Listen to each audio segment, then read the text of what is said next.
It's time to take your business to the next level, the boss level. These are the premier business owner strategies and successes being utilized by the industry's top talent today. Rock your business like a boss, a VO boss. Now let's welcome your host, Ann Ganguza.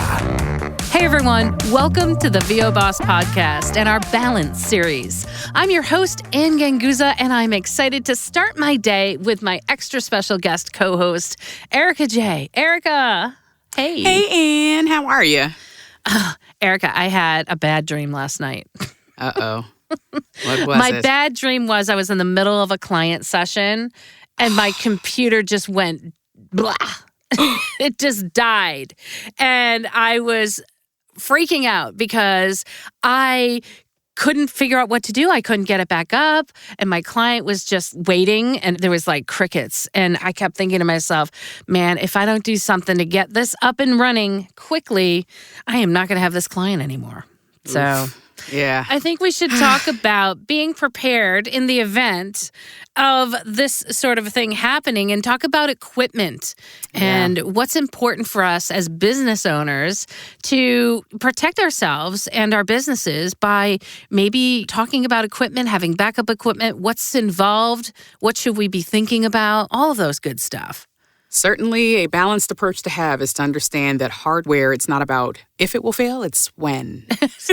Yeah, they're built to fail, actually. Right? My prime example is the Toyota Corolla, because I had a friend who literally drove a Toyota Corolla back in the day. I think it was a 1970 some odd year of Toyota Corolla. And it went for, I'm going to say 500,000 miles or something crazy like that. They took really good care of it, obviously. But I'm like, they don't build cars like that today. They build them to break at a certain point. And our equipment is no different, really. I mean, at some point it will fail.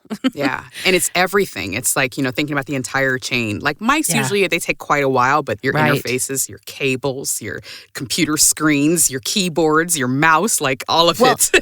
And I think the most scary of them all is your computer. Oh, I mean, God, outside of your internet not working, right? Yes. I have things that my heart rate goes up. And the first is that if I lose my internet connection. The second is if my computer dies and I cannot get it back up and running. And then I think to myself, when was the last time I did a backup? Yeah. Oh my goodness. All of that just gives me like heart palpitations. Yeah, but it's a scary thing. Anxiety-inducing experience. So this is what we can say probably together in chorus. Redundancy. Redundancy. Let's make a song. Yes, we have to have the redundancy song. And it'll just have the word redundancy. That's it. That'll be it. And we'll just sing it over and over and over again because, And see how that goes together, the redundancy of the song. Exactly. Exactly. So redundancy in pretty much everything. This is something you should build into your business. And I think it's important to talk about. Yeah, you're right. Mics last a long time. I've actually yet to have a mic fail on me. Same. And I've been in this for quite a few years now, so over 15 years. Of course, what happens is I buy new mics just because I want a new mic. I want the new technology. But I have had the unfortunate incidents of my interface just dying in the middle of a recording. And I did not have a backup interface. Now, thankfully, I was not on the line with a client at the time. But I got so scared because I thought, oh my God, what if I was on a live directed session and something just happened? So I would say a redundant interface, and they're not that expensive these days. You can get a really decent one as a backup for, I love my Steinberg interface. I'm a big fan of the Steinberg interfaces. They're relatively inexpensive, $175 maybe. And I have the UR22, or is it the 2i2, I believe? I can't remember, but it has two interfaces, support for two interfaces. And I just love that. It was a workhorse for me for a good 6 years, and literally it didn't die. I just decided I wanted to have a different interface. So that became a backup interface for myself. Well, that's another thing you bring up. And so I'll address that first, is that not just redundancy of different interfaces, but having the dual inputs, because you can have just one input die. So having a dual input's a great idea. So that even the built-in redundancy in the interface is great. Yeah. But when I started, I had the Scarlett 2i2. It served me well for years before I was really kind of doing more broadcast quality stuff. It's a great starter interface. interface for sure. But I had it just start to make these weird spikes in the audio and clicks, and I was like, what's going on? And I'm like seeing if it's the cable, and it was the daggone interface, and I didn't have a backup. Thank God, did not have a live session. Quickly ordered an Audient ID22. Yep. And it got here in time, but that was scary. Well, I am going to tell you that I also had that problem with weird noises happening, and that happened to 2 of my Scarlett interfaces. So I no longer recommend those interfaces, and I know there's a lot of people that do, but I think you have to be very, very careful. I have not had good luck. I've had a lot of students who've not had good luck with them. Yeah. And I just think if you have one, buy something for redundancy, but buy a different brand. Sure. Yeah, for sure. Always get something different because mine was the first gen, which it lasted for a fair amount of years, but I heard the second gens were pretty bad. Yes, and I've heard people have had great experiences with the third, but I did not go back to it. But like you said, there are tons of options. Like I have the Audient Evo, which is like super tiny, like for travel. I've got the Motu. Those are both under $200. Like you said, the Steinberg is under $300. Audient has a number of them that are great. And even if you do get a big boy, like I got the Apollo because I just wanted to be fancy and I like the colors and I just love it.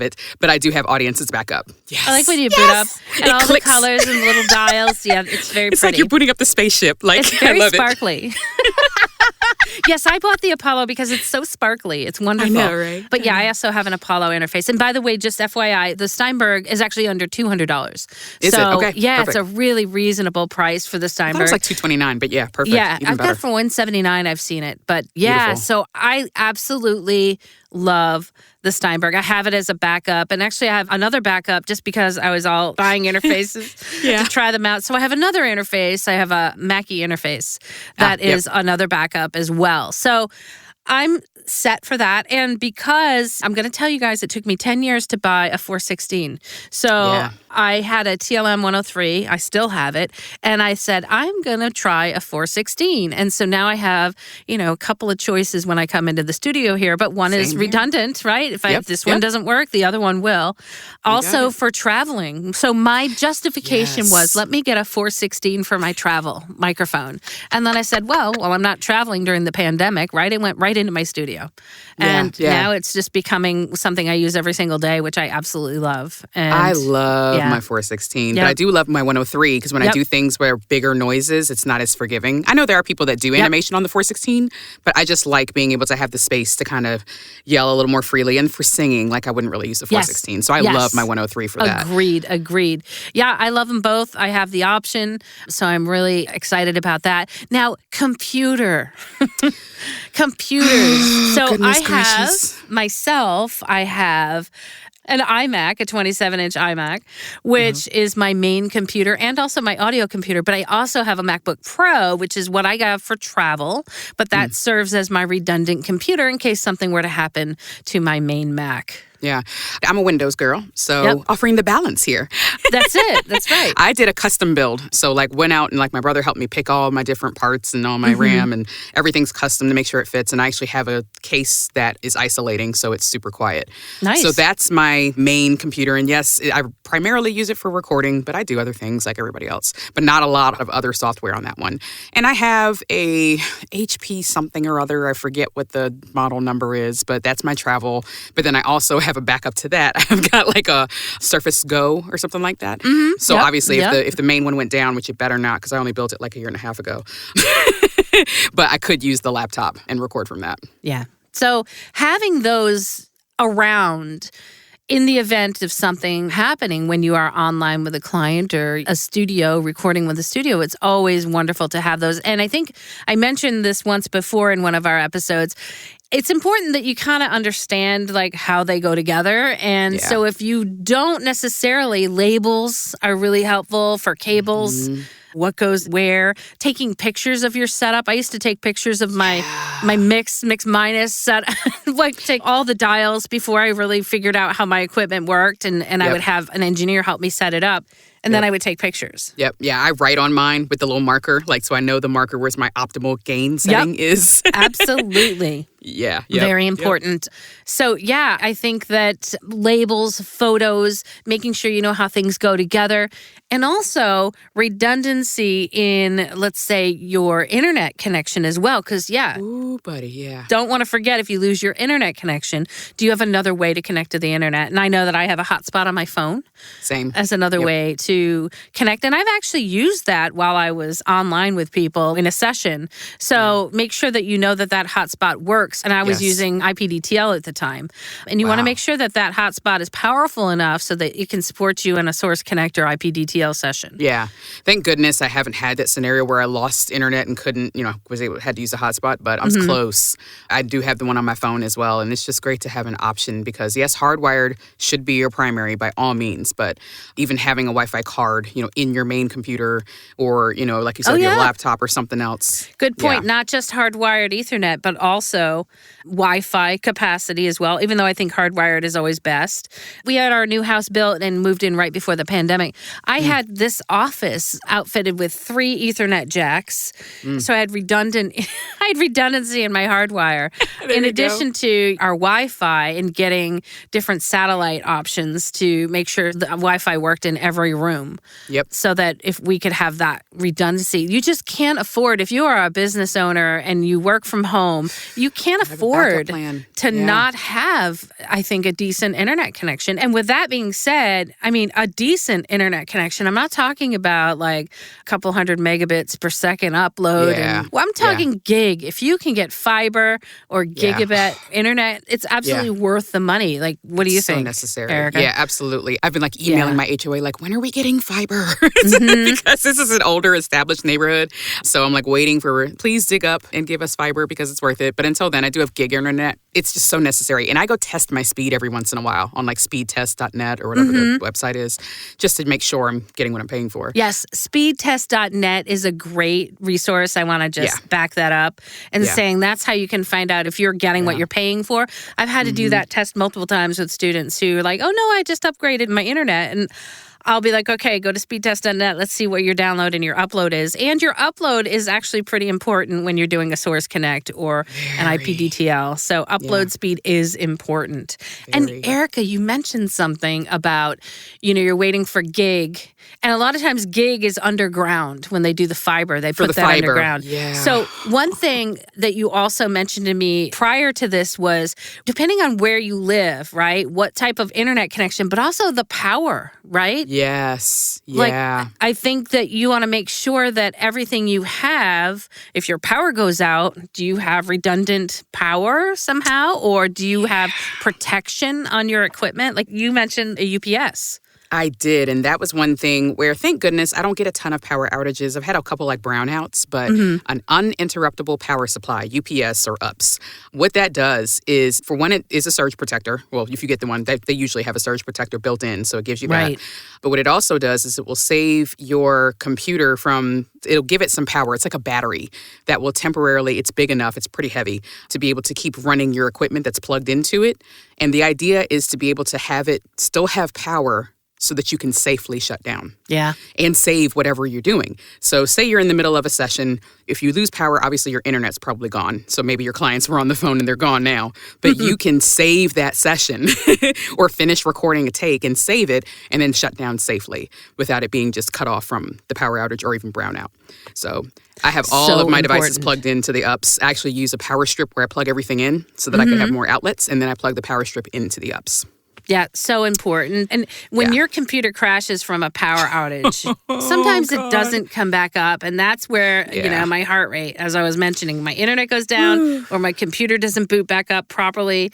Yeah. That just gets me really nervous. So safe mode, blue screens. Exactly. Oh, it's so scary. Yeah. So in addition to all the redundant hardware, also making sure, we had also talked about redundant hardware where I back up my files to an identical external drive. So I have two of the, I think they're like 4 terabyte drives that I love. And oh my gosh, now I'm going to have to go look up what kind of drives they are. But the ones that I have are external drives for my Mac. And I basically put all of my audio files on an external drive. I've never put my files on an internal drive to my computer in case it doesn't boot back up. I want to always have access to my files on an external drive. And God forbid my external drive goes, I've got the mirrored copy on the second external drive to get that information off of. And I also have a backup on the cloud. So I have 3 spots where I can get access to that.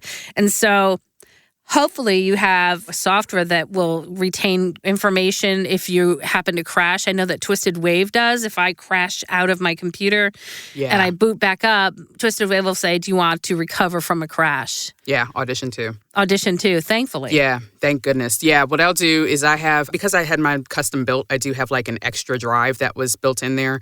So I do save my recordings there, but I do have an auto running backup that goes to my external drive. And it's 4 gigs too, and I can't remember the brand name now because I never look at it because it's for backup. Because it's so darn good. And thank goodness, hopefully I'll never need it. But then also when I send my files out to my clients, I put everything on Google Drive and I paid for the extra space. So that way, not only will they have access to it, but I know that at least my recordings are out there on the cloud. And if I lose everything, I've got those files. Thank goodness, right? Yeah. And there's lots of backup, guys. I would say redundancy in your drives if you can do it. And I think that's just from 20 years in working in technology. We always had to make sure that we had backups of things because the last thing you want to do is lose your data. And then it was easier to restore from a backup than it would be to reload the operating system and then go back and reinstall all the programs that you use. And so there's lots of software programs out there that'll do backup for you to do that. If not, definitely I would say contact someone to get help and back up those computers, back up your phone, that kind of thing. All your pictures now. This is the other thing too, is my pictures that I have, over 10,000 pictures now on my phone. Good God. What many happens? pictures of random things. Yeah. What happens when you lose your phone? So, oh gosh. Yeah. Lots of redundancy there. Yeah. And, another thing, even though this isn't necessarily hardware, often if you're in a live session, you'll hear somebody say, can you run it back up? Like, that's why having the redundancy in the recording, right? Mm-hmm. Like, you're running a backup for me now. Absolutely. I'm running a backup right now because when we're recording, Ipdiddle is obviously very, very, reliable. But things happen. So, if you have a little glitch that happens because it's the internet and technology is not perfect, you have that source file that's coming directly from my studio. So always run a backup. And I remember before I built this computer, I could never run a backup and be in Source Connect. And I realized I didn't have enough power. I needed a more powerful computer. So if you're not able to do that, it's a sign that it might be time to upgrade. Yes. When do we upgrade? Ooh, I know it's more money. It's interesting because we can run our businesses. We can do our recording. And I don't think that today we don't have to have an extremely powerful computer to record our audio. Not super. Mm-mm. However, it really depends on what you're doing. I mean, I always say have a dedicated recording computer just for your recording. Yeah. If you can. And then for all other work, you will do on a different computer. And I think I think it's a good idea because then you're not overtaxing the computer that you use for recording. However, I think there's times when, I think you can get, like, for me, because I use Mac these days, you can get like a Mac Mini for like $400 to $500. Yeah. Gosh, I recorded on a Mac Mini for a long time. And it was an older one that I had, and that's all it served, that purpose, was to record my audio. And of course, I still had my external drives where I saved all of the audio files onto and then back them up. So it's something to really consider to have a specific computer that is dedicated just to your recording. Yeah, that's how it is in the big studios. They're not doing all kinds of other things on those machines. It's all about recording. Like I said, I just sit at this computer all day, so I just do more on it. But its primary purpose is recording. Yeah. Other than that, it's really just internet surfing probably that I do otherwise. That's a lot of it. I think that if you have a dedicated computer just for recording, now you have to start thinking about, though, when it gets to be too old, then it may not support your audio hardware. There you go. And that is the thing. So remember, guys, this is a business. There are some investments that you have to make, and most people people think when they're investing in their equipment, they're just thinking microphones and audio interfaces. But in reality, there's so much more besides that. I mean, your base computer that you're doing the recording on, the software that you purchase to edit the audio, all of that stuff is still part of that investment. And redundancy should be built into your budget for that. Yes, absolutely. And it's like, yes, obviously we're growing as we go. So there may be that you start with one and then put it in your plan, in your budget for next quarter to buy your backup. Or you can break this up and iterate. But I mean, even like a webcam, because... Well, I was just thinking that. Oh my God, were you reading my mind?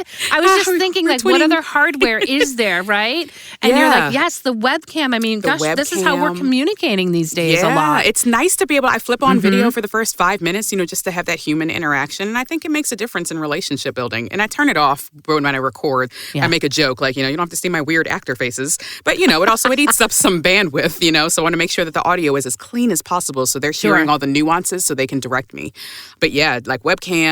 Lighting. Yeah, lighting. Exactly. Oh my goodness. Yes. Something you have to consider is lighting. There's so many people that when you get on a Zoom call with them and they're in their studio, but it's dark in their studio. So the lighting is not optimal. I think that it's worth a look at investing at some light. I own a little light that sticks on the back of my monitor. It's called the Lume Cube. Yeah. And it's not that expensive. I want to say it was under $100. It literally has one of those suction cups that you put on the back. And you can establish like 2 lights. If you can do 2 lights to the left and the right, you kind of avoid that reflection in your eyes if you can go left and right with it. And there's just many inexpensive ways to get good lighting in your studio. And I think it's worth a look at. And that's also hardware. That is something I think you can consider. Yep. And I would say, honestly, I mean, this leans a little bit to performance too. But for me, like I have the bright light that's in my studio, but sometimes I turn it off because it gives me a different mood and puts me into a different read. So I have like, I don't want to call them mood lights, but I have like this little tiny like salt rock lamp that gives me some ambiance, lava lamp. Yeah, well, kind of the lava lamp is another option, but it's like those Himalayan salt rocks. Oh, yeah. With the little like amber light. So like Absolutely. It can change your performance, the type of lighting that you have in your studio. So for me, that was $20, but it is hardware in my studio. So I mean... And not just those, but also I have the LED lights that are actually installed on my ceiling. With the colors. And you just have a remote. You can do any color you want. And so that also is hardware installed. And if there's any type of, let's say, ventilation system in your booth, if you don't have a ventilation system. And hey, I didn't have a ventilation system for a long time in my booth. Yeah. So I had a fan. And literally, it's open the door, put the fan on when you're not in there recording. And it's as simple as that. Or it can be as complicated as we had Tim Tippett's we had plenums. We basically had space between the wall where the air that would come from air conditioning, and then it would be directed out through this tiny hole that would make it very quiet. Yeah. So it was a well-designed system. But I'll tell you, before I had that, I functioned okay. Thankfully, I wasn't jumping up and down and doing video games because then I would have had to look into it much sooner. But I had a fan and I had just opened the door, turned the fan on. So that's also hardware. Well, yeah, and you bring that up because I love my house, but like they did the HVAC kind of weird. So it's like one side of the house gets much warmer than the other and gets much cooler in the other depending on the season. So it was like, of course, the side where my office is, my studio is where it's weird. So it was like, even though I did things with my vents, it kind of got warm in here in the summer and, cool in the winter. So I did have a mini split system installed because they're super quiet. And I know those are expensive, but again, I built up to that. But that way I could keep my room cool because you have to make sure your equipment doesn't get too hot, not just you. Oh, absolutely. Equipment has to be kept at a good temperature. So that was hardware for my studio as well that helps kind of temperature control my area. But yeah, fans work. Even things like changing the vents that your air comes out of to the straight ones. My HVAC guy told me that. Yeah, well, not even the filters, like the actual grates. Oh, yeah. A lot of houses come with the 3-way ones, and he actually told me the straight ones are way more efficient. And they're like $18 or something for the really good ones, and $5 or $10 for the cheap ones. Oh, well, that's a great tip. I love that. Yeah. So that helps the airflow be a little more efficient. That makes a whole lot of sense, actually. And it doesn't surprise me because when people are installing that type of stuff, and I just know because I had a house built, if they opt for the cheaper version of the vent, it's something that they're going to do that probably to save money on the cost of building the house. But it's not something that's tremendously difficult for you to upgrade. And I remember you mentioned before, and I was just thinking about this with my mouse issue. Keyboards and mice, especially if you have Bluetooth devices. If my one just keyboard stops, died on me. Yeah. and you're in my the middle, Bluetooth keyboard died. Yeah, It and did. when God, what do you do when the keyboard dies? You need another one. I freaked out, and thank God I had a wired one, and I've been so Yep. freaked out ever since that I only use a wired one now unless it's in my booth. Yeah, I'll tell you. God knows that I love my Apple Magic Mouse, which I really do, which is Bluetooth. But I'm in my studio beside my computer, which is outside of the studio. Every once in a while, either Chrome is taking up too many resources on my computer, and it starts screwing around with the capabilities of Bluetooth and USBs. And so things don't work. They don't operate. And gosh, if you're trying to like navigate your system to hit file save while you're in the middle of a client session and your mouse doesn't work, or your keyboard doesn't work to type in that file name, and you're trying to like maintain cool while you're freaking out inside, and you're like, oh my gosh, how do I even type a file name so that it can save? Yeah. I've run I think into I was like that. trying to join a session, and I'm trying to click the mouse, and I'm like, you know? Yeah. I can't tell you when I've hit file save and then it sits there waiting for me to type and I've lost my keyboard. And again, it's like one of those things where it could be the keyboard just needs to be charged. Batteries, right? or charged. Or you need to run out of your studio and then make sure your other keyboard works, but yet your other keyboard also might be Bluetooth. And so therefore, you're at that point where it's like, oh my gosh, do I need to reboot, or how am I going to type a name in to save this file? Then it turns into your software being, hey, can I recover this file for you? Yeah. So- Yep. So I've run into a lot of close calls, too many close calls, and especially in my 20 years in technology, I've run into many close calls, knowing that redundancy, if you got Saves anything the else day. out of this episode, right? Redundancy would be it. Redundancy. Yeah. And the one thing I think we touched on for a second, I did want to make sure, is cables. Those XLR cables. Oh, because gosh, it is so easy to like, oh my God, it's my mic, it's my interface, it's this. And sometimes it is as simple as the cable. Yeah. And, when I first was starting, I just got, cheap Amazon cable. Yay, that'll work. And they make a difference. I'm now cables. a Mogami girl, but get good I XLR know. cables and have a backup. So. Some people are like, why do you pay all that money for that cable? You could have a lot of cheap cables as a backup. You could. You could. But I also agree with you. I have the good cables that are connecting my mic to my audio interface. And I mean, you're talking like what, 3 cables maybe? Making the investment? I mean, the thing is, it's transmitting a signal, right? Like, remember that an interface is an analog to digital converter. When you're talking into a mic, that is analog information, and it's translating it to be digital to come into a waveform in your computer. So you kind of want the thing that's transmitting that information to be of good quality. To be of good quality, yes. And if you can't afford the Mogamis, I know Jordan has recommended before the Sweetwater Quad 4. They have the stuff in them that's nearly as good as the Mogamis, and they're much, much more affordable. So, Good advice. Yeah. Well, guys, bosses out there, build redundancy into your business. Sing to yourself, redundancy. And budget for it. What a good conversation. Love it. I'm glad we could share all of our failures, our hardware failures, and make it into an educational podcast for the bosses. That's right. Yeah, bosses, get their redundancy in. That's right. All right. I'd like to give a big shout out to 100voiceswhocare.org. Here's a chance for you to use your voice to make an immediate difference in our world and give back to those communities that give to you. Go to 100voiceswhocare.org to commit. Also, huge shout out to my favorite IPDTL, IPDTL.com, my favorite way to network with bosses like Erikka. And you guys can network with IPDTL as well. IPDTL.com for more information. All right, guys, have an amazing week, and we'll see you next week. Bye. Bye. Join us next week for another edition of VO Boss with your host, Ann Ganguza. And take your business to the next level. Sign up for our mailing list at voboss.com and receive exclusive content, industry revolutionizing tips and strategies, and new ways to rock your business like a boss. Redistribution with permission, coast-to-coast connectivity via IPDTL.